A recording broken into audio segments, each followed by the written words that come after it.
This is Get Your Entrepreneurship Together, where you'll find stories, tips, and value from successful entrepreneurs who are out there crushing it. Here's a short preview of this week's episode. But I was the first one that actually said to him, well, if you don't like your circumstances, you have the power to change it. Let's do this together. How do you start opening up the possibility to create that psychologically safe environment when the influence of the past is still present? And it started with podcasts. It started with YouTube videos. It started with that of listening to lots of different people's stories and going, oh my gosh, I really like that. I'm going to take that. And welcome back to the show, everyone. My name is Brian Elam. I will be your host here on Get Your Entrepreneurship Together. And today we have Kylee Leota here, who is going to help us understand how to level up ourselves personally and in business. She specializes in leadership coaching, in working with entrepreneurs and with executives. So if that's you, which most of the people that watch this channel are, this is the one you're going to want to pay attention to, because I'm sure she's going to have some great tips and insights for you here today. So without further ado, Kylee, thank you so much for coming on. It's a pleasure to have you here. Thank you so much, Brian, for having me all the way from Brisbane, Australia. I'm so grateful to be here with your audience today. Well, we love people from Australia. They're so exciting, full of life, and engaging. So I know this is going to be a great conversation. And speaking of conversations, I usually like to start at the beginning with people. So tell us your story and how you came to get involved in the coaching world. What was that journey for you? Yeah, so ever since I was a little girl, I wanted to be a teacher. My very first iteration of that was a music teacher. Apparently, you need musical talent to become a musical teacher. So that kind of ruled that one out. And then in the 90s in Australia, I think every high school kid wanted to be a PE teacher. So that was an iteration that I went through. We all love being outdoors and doing a lot of those things. And then I got into working. What I realized was I loved helping people. I loved supporting people. And I had a bit of a thing for the underdog, the person that people maybe didn't value as much or believe in or see the gifts past maybe what they presented. And so I ended up in a career where I specialized in disability, including neurodiversity, complex behavior, and trauma. That's how my career started out. And so kids that systems had written off, and helping them craft a new narrative about themselves and to create what success looked like for them. And a lot of these kids were really misunderstood, quite creative, not traditional learners. The traditional education system wasn't always a good fit for them. And so they often felt like they were the square peg in a round hole. And I'm actually pretty sure that many of the entrepreneurs listening to your story might actually relate to that feeling in school and it being not a very successful pathway for them. So I was an educator for a very long time. I went up the ranks. I became a leadership within schools. I also went into what your schooling system calls district, went into regional office and overseeing 72 schools on how to cater for diverse learners. And so what we're seeing was this pattern of I didn't like traditional learning either. I got really bored. And so I think the only reason I lasted, I've reflected on this a lot. I think the only reason I lasted in education as long as I did was because I was with the out of the box thinking kids. And I was able to use my out of the box thinking strategies to help them be successful in what felt like a very stifling environment a lot of the time. So my job was to remove barriers for them to be successful. And that included building capacity within them, but building capacity within those around them and being really creative and innovative as to what those ideas look like.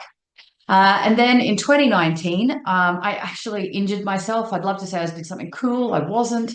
And that kind of led into a bit of a self-reflection journey because what had happened was we know the education system doesn't work for all kids. There are certain kids that it absolutely is great for, but it's increasingly becoming a system that needs a lot of reform and that isn't working. And so it wasn't really aligning to my true north anymore. And I realized this injury was probably the universe saying, I've tried to be subtle to you, Kylie, that you might need to do something about your life and you're not listening. So I'm going to sit you on your bum till you have to. And so out of that was this very deep introspection of life going, oh my gosh, what am I going to do? Because I always thought my why was to be an educator, but I recognized that my why was about empowerment and being a nonlinear thinker and helping people that are nonlinear thinkers create the success in what that looked like for them. So I took all the bits of the job that I loved and left all the bits of the job that I hated, like timetabling and all of that kind of stuff, which is a horrific job, let me tell you, in schools. And I crafted this business where I went into coaching and executive and leadership coaching, high performance teams. But my area of passion within that was creating diverse thinking, how to help diverse thinkers get into those rooms and value add into those properties and not be written off by still traditional thinking, because corporate models often come from education systems that think in linear ways. So we know the best way to get businesses exponential growth is through innovation and creativity, which often comes in diverse way of thinking, and how to craft that up for success for different people. So I started off as an accidental business owner. I've ended up as an accidental entrepreneur because I find it very hard to just focus on one thing at one time, which all my coaches also love about me. And so I think as part of an entrepreneurship journey, though, I think there's a magic number of balls that you can carry in the air and do it well. And then if you add too many, it falls over. But if you don't have enough, if you've got a very entrepreneurial mindset, it doesn't work either. So over the last couple of years, figuring out what that looked like for me, and then being able to model the way for others about what this pathway could become. And now I get to do, I love what I do. I get to show up every single day and do work that I love with people that I love and get to speak to people that think creatively and innovatively. And that's just so energizing every single day. Beautiful. So when you're in those rooms and you're talking with these creative people at these organizations, are you speaking with the entrepreneurs like the CEOs and people like that? Or are you speaking with the staff that are the creative people that are trying to get their voice heard in the boardroom? Like which way are you Yeah, so working? I do both. You do both. I do top up and I do bottom down, because often the thing that's in the way of people that are on the ground getting what they need is the leadership. So if the leaders have a very limited way of thinking, then they're going to stifle this creative energy, right? Right. So from the leadership perspective, I need to create high performing leaders so that they're open to innovative thinkers coming up through the ranks. And in my journey in school land, I found the same thing. Kids that had difficulties or kids that were creative that were squashed because the leadership of the organization didn't really understand how they thought. And so thought it was negative and bad and whatever. And so they were kind of just like unheard, undervalued. And some of these kids have these amazing gifts. So I like to work both ways, because I think it starts from the top. If you've got a leader that doesn't have an innovative approach to thinking or know how to hold space for innovative thinking, then your staff are going to be stifled. So we need a high performing leadership team to create high performing team on the ground to then get high performing organizations. Hmm. So you went into this already having that experience working at the schools, right? Because you had to talk Yeah. with the admins, the principal, the student body people, however that's structured. Mm. So you had to speak with them, which would have been the top down. And then obviously working with the kids, that would be the bottom up. So you had a lot of Yeah, experience yeah. with that already. Yeah, so and it was really funny because I actually never aspired, like in my career I didn't set out to be a principal. That was actually never the goal for me. But I got into teaching and pretty early realized that I didn't have the authority to make the decisions that I believed needed to change the outcomes for these kids. So I kind of went, where can I get to the level of decision making power where I can actually have some influence over some of these decisions to get better outcomes for these young people. And because I was the one on the front listening to the conversations, I was the one having those conversations with those kids about what they were thinking and what they were feeling and why they were so frustrated. And and why they were doing some of the things that they were doing. So part of that was teaching them more effective strategies to create influence for them. And then the other part of it was removing those barriers for them to be able to get there. And I had a young kid a couple of years ago had been written off by the system. He'd been written off by the doctors, he'd been written off by the system, he'd been written off by everybody. And through our work together, he was in an alternative program probably 90 to 95% of the time, only accessing the school itself, 5 to 10% of the time. And then by the time he left school, he got a scholarship and an early entry to university. And so this is from a system that said, no, you can't. And I'm like, yeah, get out of the way of the people that are doing it, right? And actually showed him that pathway. But I was the first one that actually said to him, well, if you don't like your circumstances, you have the power to change it. Let's do this together. Hmm. Wow. That I can see what you mean by the word empowerment in what you do, because yeah, Mm. I'm sure with all the negative feedback that child had, that concept never entered into his mind at all. Oh, for sure. He thought he was an idiot. He thought he was stupid. He thought that everybody hated him. And that then became a self-fulfilling prophecy, right? He would do behaviors that weren't very healthy and stuff like that, and then set himself up to fail. So just by changing that narrative, we changed that outcome. And my job was to remove those barriers, because at that stage he didn't have those skills to influence and advocate for himself, like a lot of what staff feel on the ground. They don't feel like anyone's listening to them. They don't feel like they've got the influence. They don't feel like they've got the ear of the leadership team. They don't feel like they've got the ability to advocate for themselves in a way that anybody's going to pay attention. So, it's a similar sort of philosophy as helping people develop their own self-confidence and their own ways of communicating effectively to get better outcomes, Hmm. but still removing some of those barriers. So having a leadership team that is open to that, as opposed to a leadership team that still runs on the 1800 models of hierarchy, don't speak until spoken till, et cetera, et cetera, et cetera. And whilst we'd like to think that that's changing, there's still a pretty high proportion of organizations that have that as a model of practice, maybe less spoken, but still exist in existence, right? Oh, I'm sure. I'm sure it does, because the leadership teams at these organizations, they're all older, right? Retirement age, I don't know about over in Australia, but retirement age here is around 65, sometimes 68. So if they Yeah. like what they're doing, they're going to hang in those places for quite some time. So yeah, absolutely, it wouldn't be changing anytime soon.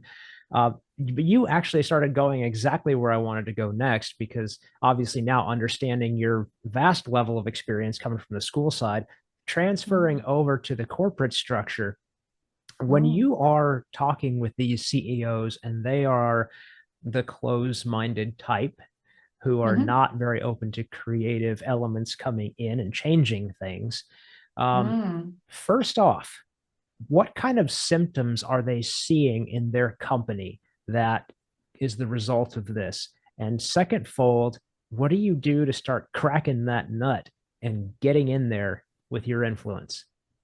Yeah. So high turnover of staff,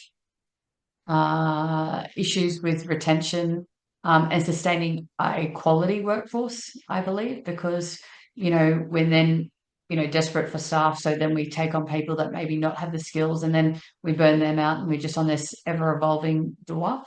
Employee dissatisfaction, so lack of engagement, lack, a bit more apathy, presenteeism in the workforce, people just showing up and dialing it in because they need the money, but they're feeling really undervalued, which actually leads to organizations not meeting their ROI, not getting those KPIs in the time that, maybe the leadership team believe it's possible, or really missing the mark on all of those kind of things. Or, yeah, there's just so many, it just becomes a domino effect. Because if I like to come to work. I like to go to work. And a couple of weeks ago, I caught up with a friend of mine who was in my very first teaching position. And we worked in a school where they literally set fire to the school. But we turned up to work every day because we loved the people that we were with. We loved the work that we were doing. And so even though it was tough, like, you want to talk about a tough environment, try getting a school set on fire by 6-year-olds. That's a tough school, right? So, so it's not necessary. I think bosses sometimes miss it, leadership miss it, is it's a hard job. I don't think that's actually always the problem. I think sometimes not having strategies around that is wrong. But I turned up to work every day because I loved what I did. And I loved the people I was doing it with it. And I had people that believed in me. And I think when you don't feel that in an organization, things that are less hard sometimes become bigger issues because there's that whole sense of, and this we talk about the culture, right, of an Hmm. organization. So, and I don't think because culture's hard to put metric on, it's often left to the side because sales, we can put a metric on. Revenue, we can put a metric on. Absentee data, we can put a metric on. But but culture's harder to maybe create those metrics that are easy for people to analyze. And if you're talking about those 65, 68-year-old CEOs, you're talking about people that just turned up to the job because that's what you did. They didn't have that same driver to feel connected as this generation does. And so now we've got a disconnect between generations, and we've got to understand people's motivational drivers of why they turn up to work. So part of when I go into organizations and I'm having this conversation, like I went into an organization and they had two people they wanted to performance manage out. And I was the last stop hope for them before they were pathwayed out of their job, right? So one of them ended up the 2IC in her department. And the second one, of her own choice, decided to go off and find something that was more in alignment with her own purpose. And so both of them ended as a positive engagement with that organization, and neither of them needed to be performance managed. Why is that? Because I understood their motivational driver, understood the blockers that were going up in their way that they were putting in front for themselves, but also the organization was putting in front of them that was stopping them being successful. And I heard them. When I was talking to them, I heard them, what they were saying. And from there, we were able to create a model of practice that allowed for celebration of diversity of everyone in the room. So everybody's got a different personality. We do not see the world through the same lens as everybody else. And that's a good thing. But how do Definitely. we communicate that? How do we communicate that? And how do we hold space for different conflict resolution styles? How do we hold space for different communication preferences and styles? How do we hold space for different innovation? I worked in an organization where I was the only extrovert in the leadership team of a whole team of introverts. And when I would go into the room and share an idea, it used to scare the absolute living crap out of everybody. So I had to learn, I had to recognize that and adjust my style to understand that it wasn't about the ideas itself, it was the way that I was communicating. So how do we hold space for people to learn, and how do people clearly articulate how they like to work? And if you, Brian, like to work one way and I like to work a different way, where's the conversation about how do we work together? We just assume, we just go off and have all of these non-direct conversations around what that looks like, and then we miss the mark, and then people are upset. And Brian does this or Kylie does that, or whatever. Instead of actually saying, Brian, if I've got to give you some feedback about your work, how would you like to receive that? What boss has ever asked you how you'd like to receive feedback instead of just giving you feedback and they give it in the way that they like, right? Right. But if the goal of outcome, if the goal of feedback is to change an outcome, why would the how we do that's quite important, right? I need to deliver it in a way that's going to work for you so you can hear it without being defensive and without being upset and without being overwhelmed, even if it's hard feedback, right? Because the goal is change the outcome. But when has your boss actually ever sat down with you and say, hey, Brian, what do you know about your communication preferences? Because it's really important. This is my preference. I understand that's not going to work for everybody. So how can we find the middle ground on that? Yeah. I've Some never really had key that questions. conversation. No, but what a game changer would be, right? If Absolutely. someone had that conversation with you. Because there's all this research out there and you can read about feedback and everything. And everybody that writes talks about they think that the love sandwich or Mm, yeah. the crap sandwich is a really bad a really bad form of giving feedback. But if you've gone through a traumatic experience, And if you articulate that you need a bit of positive before you get to the negative, before you get to the positive, that actually might work for you. I know people that actually articulate that they need that versus just the direct bullet point.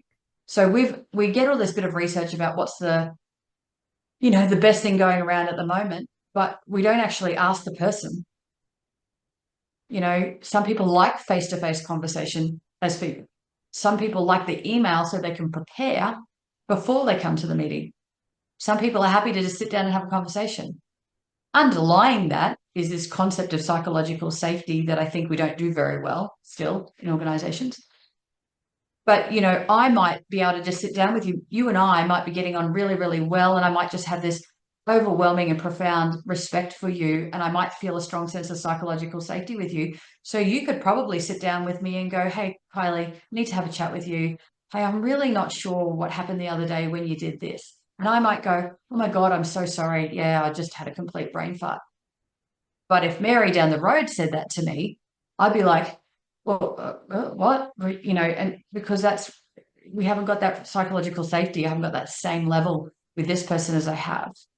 So as leaders, I think we need to take more responsibility for that. But I also think we need to educate our staff to be able to clearly have a really strong reflective practice about what they need so that we can merge those top and bottom pieces together. Wow. Yeah, what a difference that would make inside of any corporate structure if those practices were pursued and implemented. It would be Yeah. it would be game changing. You would see revenues go up, you would see, like you said, retention go up, satisfaction go up, all of it. And it's interesting that you bring up the concept of psychological safety. Um, Mm. we here in the States, we're all obsessed right now with safe spaces and making sure that people have a space where they can go to or be in where they feel safe and protected, and nobody can hurt them, whatever. um, Now for me, growing up in the 80s and early 90s, I hear the concept of safe spaces and I still get the gut check reaction of, oh, come on, buttercup, suck it up, let's go. But I Mm. understand where that is coming from.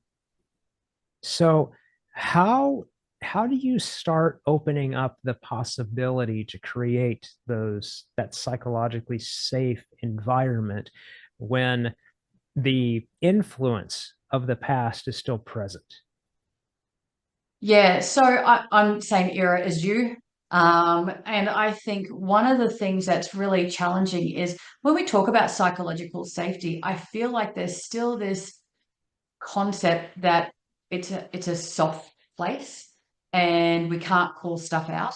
And it's actually if you're doing it right and if you're doing it well, it's actually the opposite. I should be able to have the hardest conversations with you in the world and know that you're going to walk away and still respect me at the end of the conversation. If we're doing psychological safety well and we've got safe space as well, I could just go into you, go, Brian, that was absolute horse dung today, and we need to chat about this. And you don't get angry with me. You go, righto, let's go, let's have this conversation. And I can actually share. So I think where I see it going poorly is again when it's considered a top-down only model. The organization has a responsibility to create a safe space for me. The organization has a responsibility to create a psychologically safe workplace for me. That is true. But as an individual, you also have responsibility. So when I teach it, I also teach the bottom up. As an individual, you have to be aware of what it means to feel like you belong. Inclusion safety is I feel like I belong here. And what's your contribution to making this space a space where people belong, not just the organization creating that for you. I As love that you, you said that. Love that you ah, said that, because thank you. I was talking to someone else, interviewing them recently, and this guest was going through a list of things that need to happen in order to improve your relationships. And when he got done with that list, I just paused and was like, boy, I understand the need for this and how transformative it can be. but it sure sounds like a lot of work. Like, and we people don't like a lot of work. So why, why would you structure it like this? And he gave the best answer because Mhm. you asked for it. And Yep. that just, I'm getting chills right now just thinking about it. The Yeah. responsibility, like you said, is not only from the top, it's from the personal level too. You want Mhm. this, you asked for it. There's work to be done on your part too. Love it. Yeah. Yeah, and it's a both end. It's not an either or. It's not the organization are doing it and I've got no responsibility, or I've got all this responsibility and the organization is, doesn't have anything. It's a top down, bottom up, always, right? So we've got to be able to identify, and I think a key part of that is I don't know what it feels like for you to belong in an organization, Brian. Only you can actually tell me that. And if I continue as an organization to create this environment of what I think, I call it a support grenade. I'm like launching this support, going, yeah, Brian, I'll feel like that's helpful. And then it blows up, and you feeling like, oh my God, I can't believe you did this to me. And you're pulling shrapnel out of you because this support grenade went off and it missed the mark entirely because I did what I thought would be supportive, not necessarily what you needed to be supportive. But in that accountability piece, where's your accountability to tell me what you need? And if you don't know what you need, it's your job to kind of figure that out, right? Because you're the sum of your experiences, I'm the sum of my experiences. They're not the same thing. What feels supportive to me may not feel supportive to you. And I think in that lens, this is this big thing about micromanagement also, which we know the concept overarching of itself as an intentional practice is a very bad practice. We know that. Right. But if you've got a strong need for connection and relatedness, your boss checking in on you and going, hey, Brian, what's up today? What have you got on your plate today? Might actually make you feel supported. Whereas I've got a client who I know that the boss going in and saying, hey, what have you got on today? She's like, what do you think? I can't handle it? Right. So she felt micromanaged, not necessarily the intention of the leader, but how it was received. And then there's the other person who got the same behavior from the leader who felt supported. So where's your conversation to the leader saying, hey, the best way you can support me as a leader is by da da da da da. That requires a level of self-awareness. And I think with all of this, with TikTok and Instagram, you only got to look at social media. There's so much conversation around self-awareness, but there's not a lot of conversation about self-management. I'm aware of my feelings. I'm feeling all my feels, but how do I communicate that effectively in a work environment? How do I communicate that effectively to my partner? How do I then have that conversations rather than my feels are feeling and feeling everywhere and exploding on everybody and not managing that very well? Okay.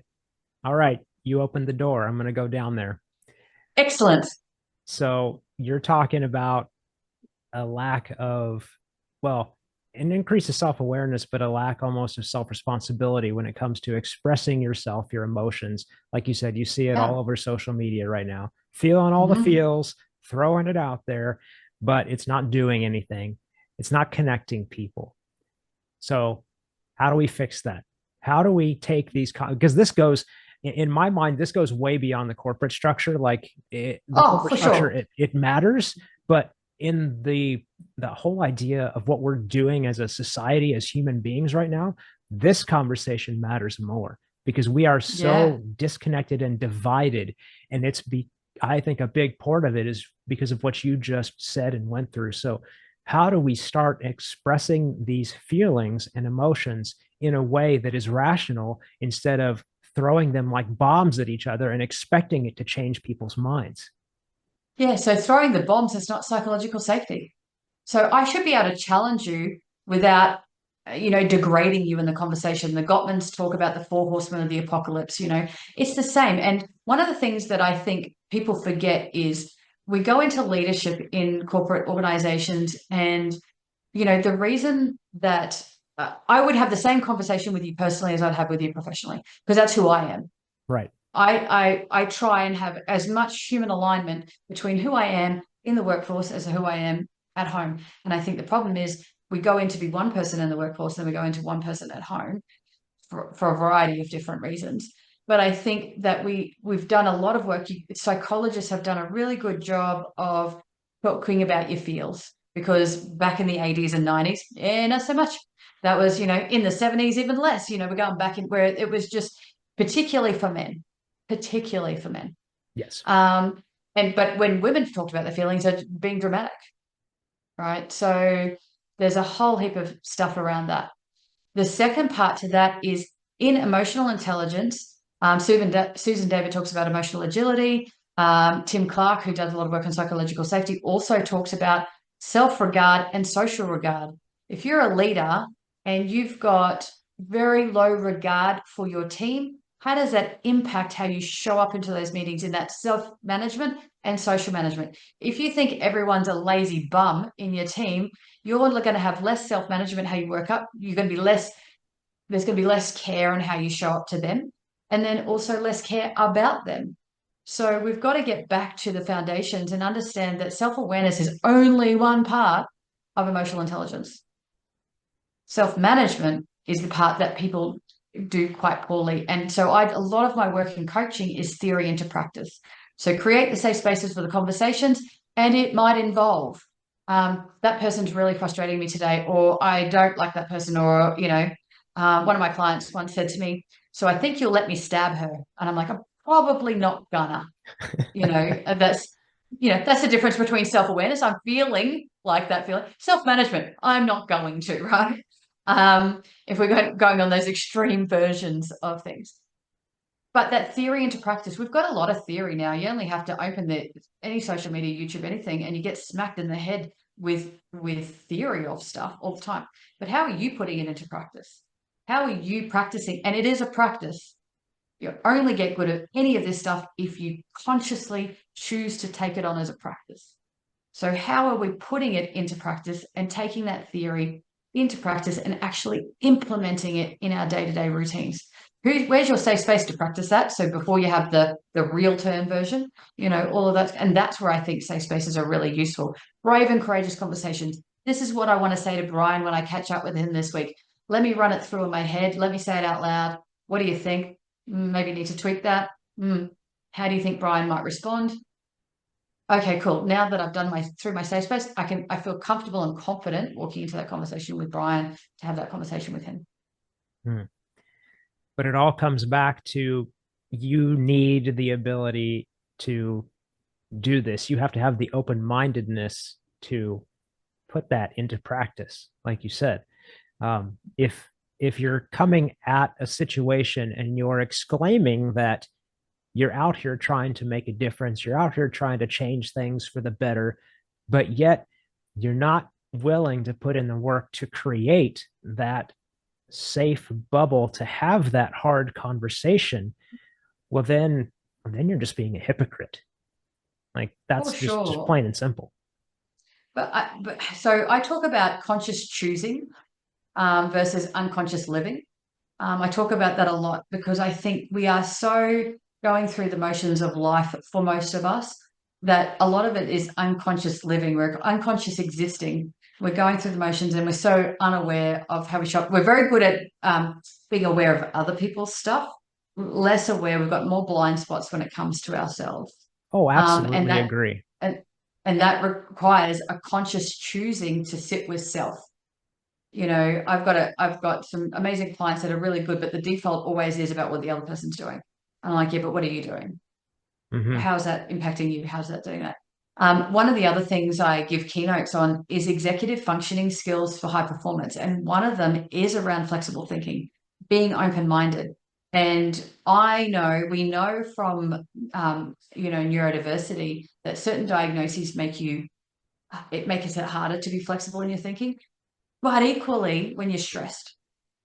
So if I used to get kids off roofs, kids with knives, like I said earlier, kids on setting schools on fire. So I would like to consider myself a pretty flexible thinker, being able to, in real time, navigate those environments pretty quick. I'm still in one piece. So Amen to that.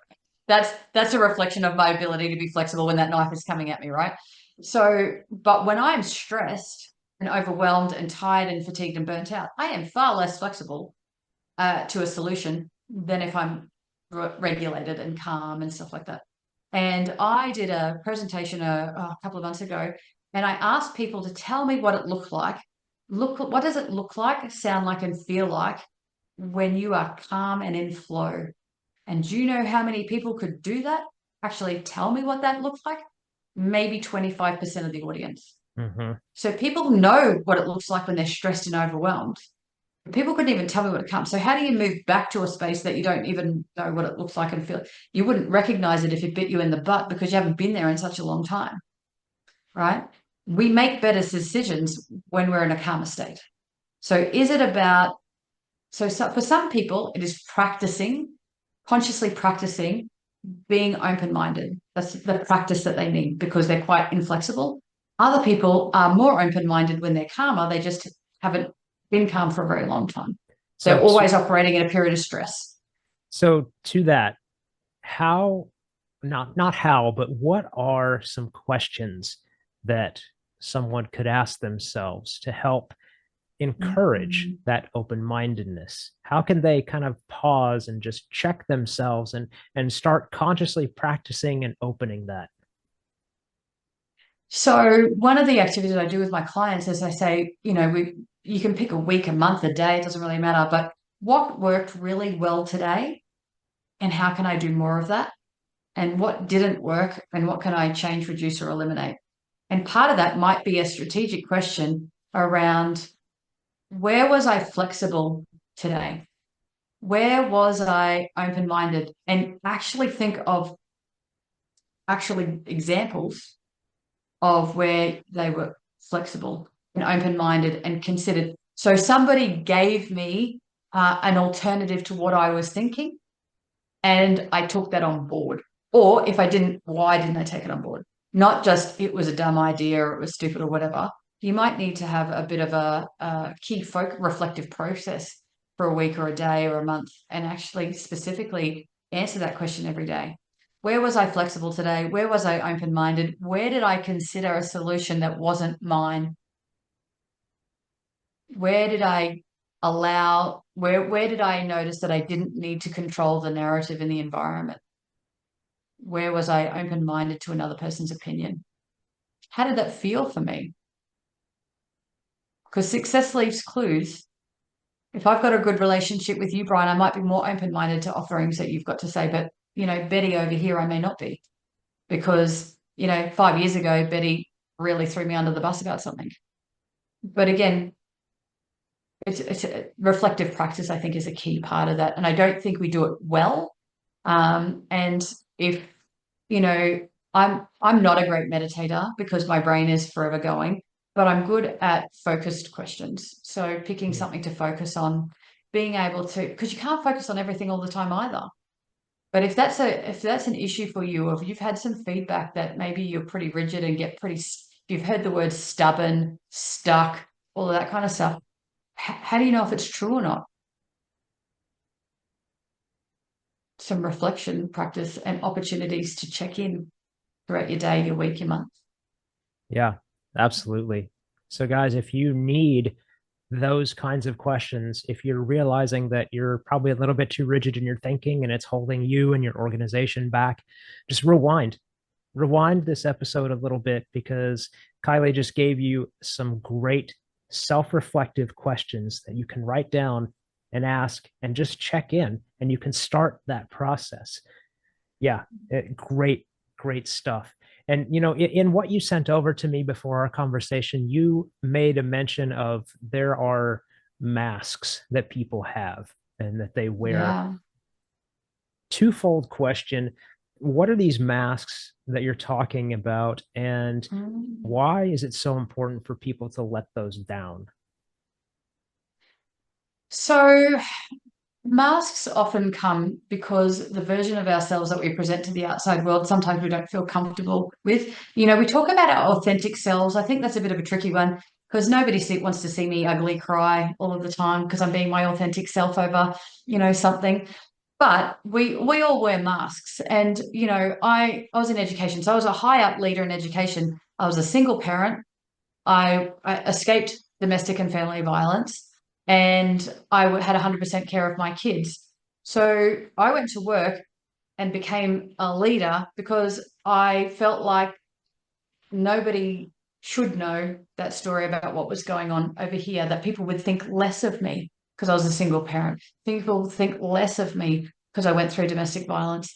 And I was a young leader. I was in a leadership position in my 4th year in education, which is pretty uncommon. And so I was a young leader, which also had its own barriers to do that. I was a female leader. And I was in an area of the organization that people don't really, they had to have, but they didn't really want. It's like safe workplace health and safety. Everybody knows it exists, but nobody really wants to deal with it. In education, that often feels like that disability complex behavior thing, right? That bit over there that we don't really want to talk about. So I was in an unpopular field as a young female leader who also was a single parent who had gone through horrific stuff in their own personal life. So I didn't want people to think less of me. So when I went to work, Brene Brown calls it armoring up, put that mask on and presented this version of myself that I felt people needed to see from me. And it's only probably been in the last 5 or 6 years that the gift of those stories that I went through have actually, I can now recognize they serve others rather than feeling I have to hide that version of myself that I went through. How good does that feel? Oh, look, I'm still quite strategic about when and where I share it, because not everywhere is a safe space to share that. Sure. So, but when I can, it's amazing. I feel like, again, that version of myself, that whole self to work, whole self at home, is so very important. And I think we don't do that enough because we think we have to be a version of ourselves. I had bosses that says, you need to leave your personal life at the door, at the gate we used to have at school, right? Now, school, except for when my son had to be taken by ambulance, how am I supposed to do that? Well, and there's a meme going around that says, particularly for mothers, but I think there's true for dads as well, is you need to go to work like you don't have a family, and you need to have a family like you don't have a job. And we have to change that narrative, right? Yeah, agreed. Because, but it's still a very prominent thing. My very first day of my promotion, I got to work at 7 a.m. By 9 a.m. I had a call from school, and my guts just ached because I was trying to make a good impression, and here I was having to go pick my kid up from school who was sick, and I had, no one to look after them. Now, either I'm a crappy parent or I'm a crappy worker. That's what it felt like. There were no good options here. So we need to change that narrative. I think the other part of it too is going back to your older leadership style. We've got to have better, more robust conversations about what that looks like. And it's not about giving everyone a pass. It's not a free range because you've got kids. That's not it either. For those that don't have kids or choose not to have kids or whatever, sometimes they feel like they get punished because, these people get this stuff over here and they don't. And I think it's, again, we've got to create a both and environment, not an either or environment. We have to provide unification, not separation of our cultures and our workplaces. Yeah, I absolutely agree with that. And so we understand, where these masks can come from, obviously, life Mm. experiences, traumas, things like this. Um, how do we start encouraging people to drop those so they can have, like you said, whole self at work, whole self at home? So psychological safety, I think, done well, I think is part of the key. Because even at home, I've got 3 kids. My kids need to be able to say to me, "Hey, mum, I don't agree with this decision that you've made," without worried that I'm going to lose it with them, or they're going to go sneak off because, I've said no to them and they're going to do it anyway or whatever, because they don't feel comfortable having that conversation with me. So practicing that concept of what, contribution safety, which is the third level of psychological safety, is, do I create an environment where I recognize people's contributions professionally, personally, right? So holding space for somebody's contribution doesn't that you're going to go along with it. Doesn't mean that you agree with it. It means that we can reflect, we can accept difference of perspective. And I think that's the other thing that comes into is perspective taking, that, different perspectives are really good because they inform a whole picture. And when we're only stuck on one perspective, we get a skewed sense of data. So we've got to start having better conversations. So one of the other keynotes I give is around better questions for better relationships, for better outcomes. And it's always, are we asking the right questions of our people? Are we asking the right questions of ourselves to get the outcomes that we're seeking? Great stuff.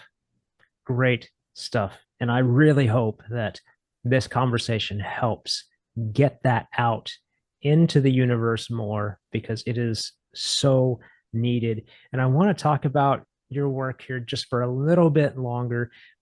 Sure. What was one of the best transformations that you helped facilitated?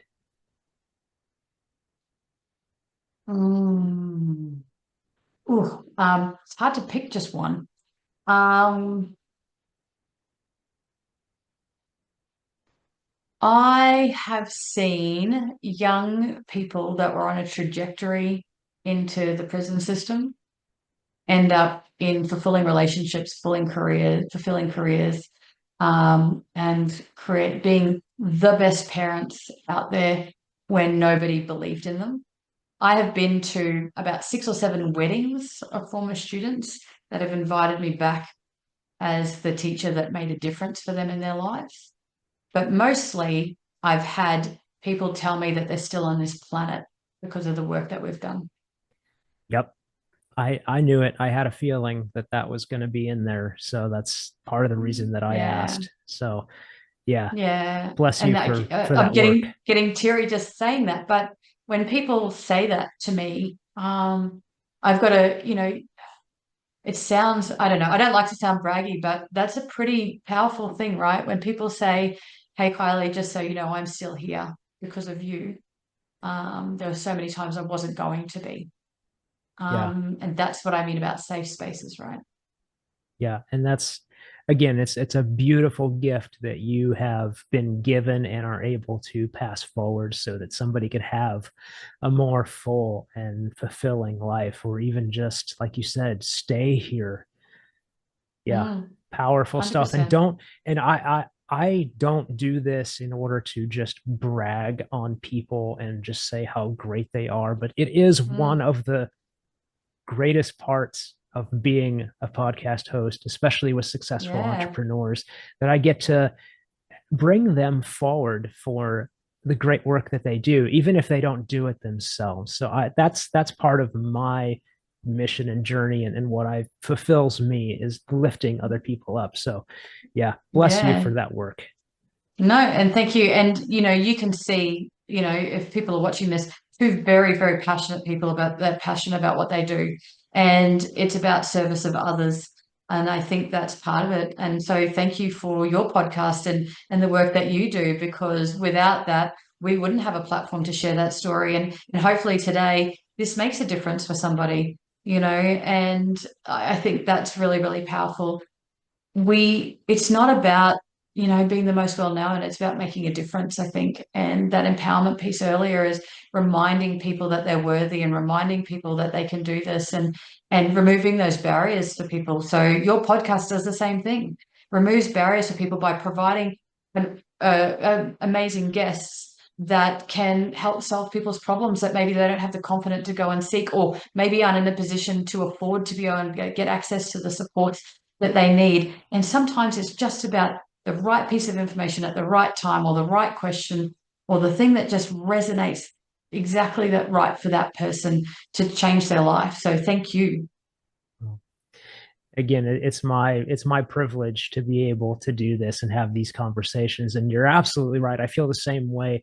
It's about those moments, the right moment, the right person at the right time, Mm, and then mm, someone's life can change. And that's why I say, and I'll say it again at the end, just as a reminder, mm. it's so important to share these episodes because you never know what life you can impact with just a simple share.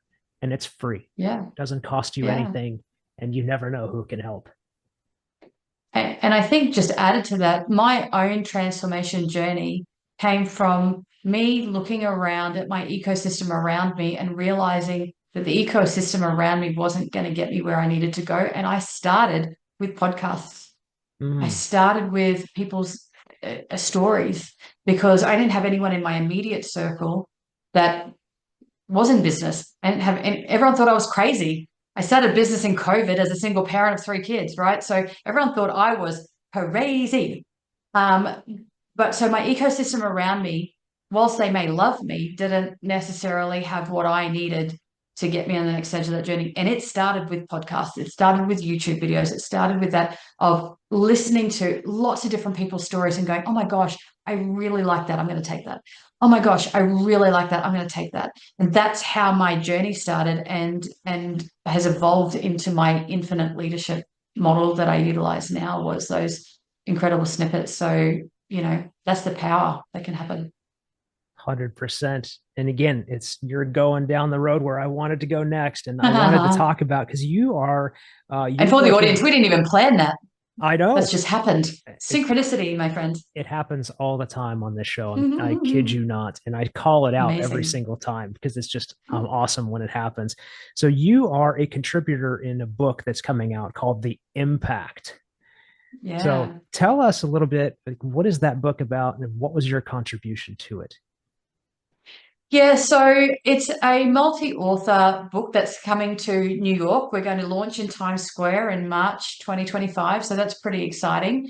And it was about bringing like-minded people together, entrepreneurs and business owners, and bring them together because we wanted to do similar to what you're talking about, inspire others through our own journeys. Because I think what people see is, these big people like, Mr. Beast and your Tony Robbins, they see the end of that, like they see the end, but they don't see the struggle along the way to get there. So what we wanted to do is to show that how it starts and the impact that you can have by believing in yourself. And so it's a lot of different stories. And again, hopefully you'll take away and go, oh my gosh, Kylie's story really resonated with me, or Kathy's story really resonated with me, or Bree's story really resonated with me. And being able to put that together.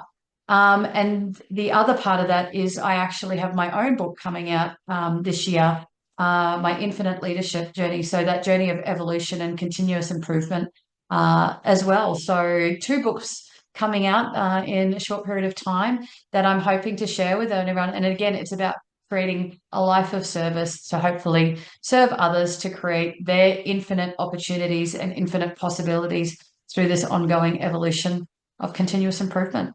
Mm, awesome. And it happened again. I was going to ask you about the word why infinite in the title. Yeah. So I feel like we hold ourselves back because we get finite thinking, that, lack of flexibility. And I certainly know when I was going through some pretty dark moments in my life, things kind of felt pretty hopeless.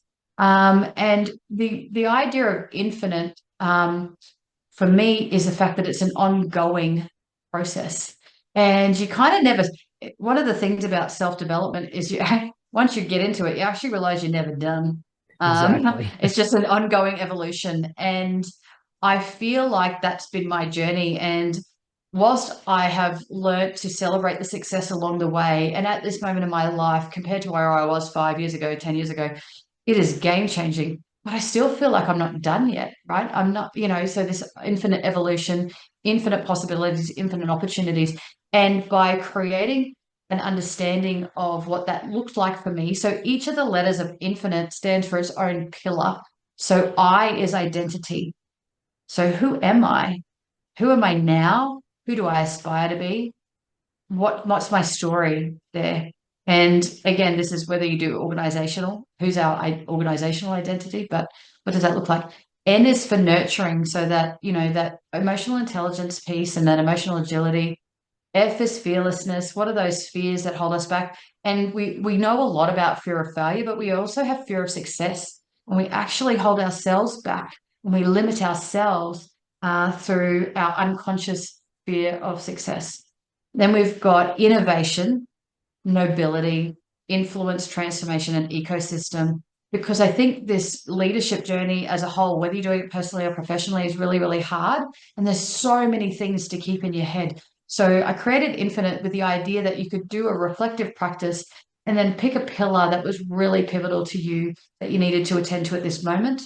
Or you could pick a couple, but recognize it's a journey. So as you're going through, like for myself, the last 5 years has been an absolute evolution from me going from a government organization into my own business. My ecosystem it needed to change to get me to the next level, right? So there's still people in my world that I love and care about, but I've had to change the ecosystem of support around me to get over here to that next level. And sometimes that means that we have to be reflective about what's serving us and not no longer serving that. And sometimes it's our own habits, our own practices, but sometimes it's around the people in our world, and recognizing that's an evolution in and of itself as well. So the infinite pillars are around that ongoing evolution, requires us to look inward to outward, outward to inward, and it's a constant evolution infinitely. We keep evolving up into the next stages of our own development. Amazing. I had no idea I was dealing with an acronym. I just thought it was some type of metaphor, but nope, it's deeper than that. Awesome. Well, I'm Yeah. so glad that you explained that. And I just can't thank you enough, Kylee, for this conversation. It's been an incredible journey. So many nuggets, so many things to look at, questions to ask. So just thank you for coming on. Thank you so much for having me. I'm so grateful. I'm so appreciative. And thank you so much for everyone listening. I'd love to know if there was something that resonated with you. So please feel free to share. Yeah, absolutely, guys. If there is something that really struck a chord for you, if there's anything that you feel like you might need more help with, we're going to have Kylie's links below so you can go check out, get into her world. And yeah, let us know what really resonated with you. Also, to that point, if you have questions about this whole entrepreneurship journey, how to do it, where to go, who to learn from, any questions around that entrepreneurship world, put them in the comments below, and I will make sure that either myself or one of my great successful guests will answer those questions for you. So, with that being said, thank you again so much, Kylee. It was an absolute pleasure having you here. Can't wait to see what else you do in this life because I know it's Thank infinite. you. Absolutely. Thank you so much, Brian. You bet. All right, guys, well, you know what to do. Like this video, share the show with your friends. As I said before, you never know what a simple share can do and who you can positively impact, and it costs you nothing. Don't forget to subscribe if you like this content, and peace. We'll see you in the next one.